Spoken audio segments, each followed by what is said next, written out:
c'est juste 4000, puis l'air principal, ça veut dire Cyril, la coop, le gaz-bon, la gaz-bob, le croque-mort, et le magasin général. Groupe Lendemain de veille. Est-ce que c'est parti pour vrai? Ouais. Ça va bien? Bon, ça va très bien. Jérémy, mon surnom, le Mexicain. Gendron, batteur de profession. Parfait.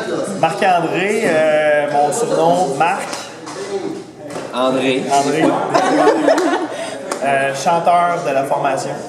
Bon, Paul Théoret, je joue tous les instruments qu'il joue pas, ça veut dire tout. Puis ton surnom? Mon surnom c'est Paul, parce que mon nom c'est Paul. Puis c'est ça, la guitare, le violon, l'harmonica, le piano, le banjo. Depuis combien de temps vous vous connaissez puis que le groupe il fonctionne? Moi et Jérémy, on est allés au secondaire ensemble, on vient de la même petite ville, fait qu'on s'est tout le temps connus sans nécessairement peut-être se côtoyer, il était un an plus vieux que moi à l'école. Fait que sans nécessairement peut-être être dans la même gang, mais on était, pour le quelques peu de musiciens qu'il y avait à Bois-Arnois, on était ensemble à l'école. Et puis Jérémy est allé étudier après ça au cégep en musique, c'est là qu'il a rencontré Paul.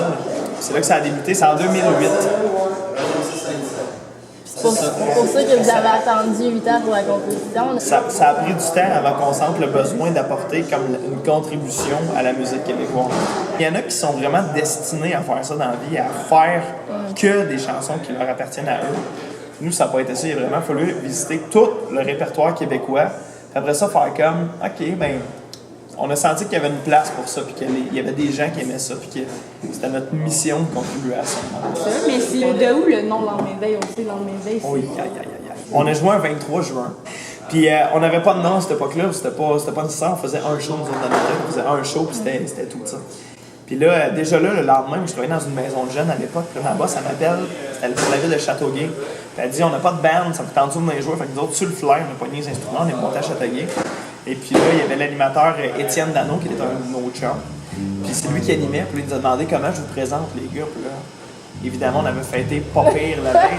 On avait 18 ans, on jouait de la musique, on se faisait payer en bière. Puis il était sur stage, puis sans nous avertir, il a dit le groupe Lendemain de veille. On a fait. On est rentré sur stage un peu poqué, fait que ça fitait parfait. Puis c'est ça qui a comme donné un peu un sens aussi au band, bizarrement, pendant toutes les années qui ont suivi. Puis encore plus aujourd'hui, parce qu'au début, on s'appelait Lendemain de veille parce qu'on s'appelait Lendemain de veille. Aujourd'hui, on a trouvé un paquet de raisons pour lesquelles on s'appelle Lendemain de veille, puis que ça fit à tous les jours, dans tous les contextes.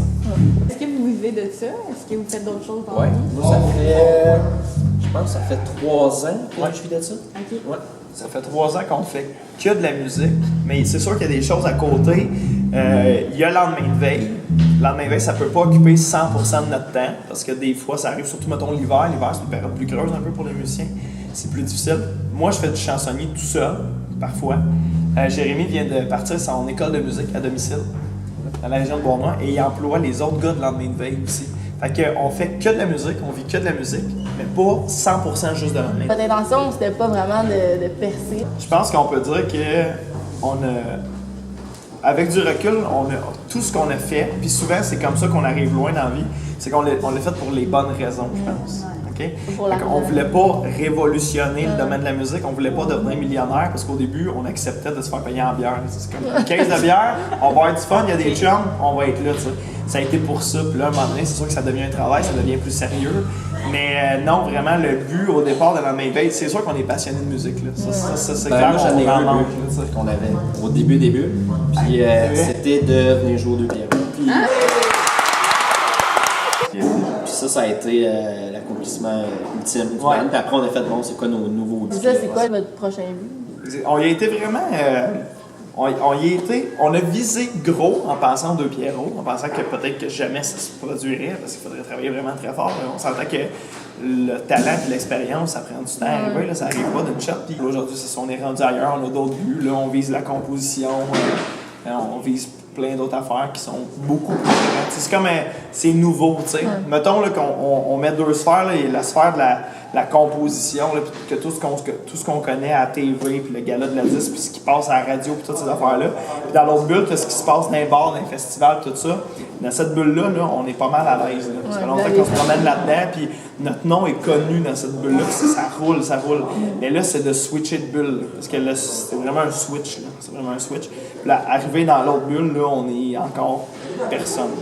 Pas grand-chose. On a accompli ce qu'on a accompli dans l'autre bulle, on le traîne avec nous autres, mais ça vaut plus ou moins.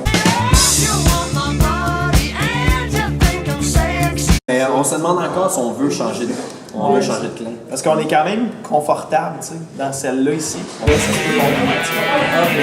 Des questions pour moi? Ouais. Si vous avez des plans d'album. On s'enligne plus peut-être pour sortir des singles. On sort une tune, on la pitch Facebook, le monde l'écoute. Mais c'est souvent Ça ça. On en refait une autre, puis ça brasse. Ouais. Comment vous êtes fait approcher pour le mariage à Julie Snyder? Ah, c'est parce que Marc a fait un show à Québec. Puis les deux ont fait un show. Puis là, il y avait beaucoup de gens importants dans la salle, dont Pierre Calpelado puis Julie Snyder. Bon, ils ont vraiment aimé le show. Fait que là, ils se sont dit, on veut un band pour notre mariage. Puis là, on a refait un autre show avec Marc Valois qui a disparu. Puis on faisait un gala pour un truc d'hôpital. Puis finalement, on a encore fait bonne parure devant l'assistante à Julie Snyder qui nous a finalement référé à Julie. Ils nous ont engagés, puis on a fait un mariage le 15 août cet été. Ouais. C'était merveilleux. C'était stressant, par exemple. Il faisait chaud aussi. J'ai un souvenir de Marie-Mé qui monte sur la scène avec nous autres pour chanter une tune, puis qui me met la main dans le dos, puis je suis gêné. Puis moi, je suis l'acteur. Là, elle est à côté de moi, le elle chante, elle fait ça de même, ça fait comme flac, là, tu sais. Là, je suis comme, oh mon Dieu, tu sais, ouais. Gênant. Merci beaucoup. Hey, merci à vous, hein.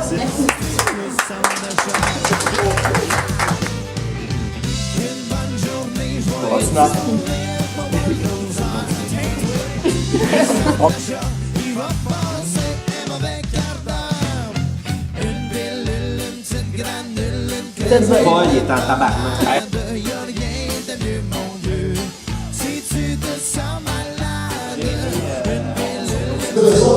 Viens, on change de place. On change de place.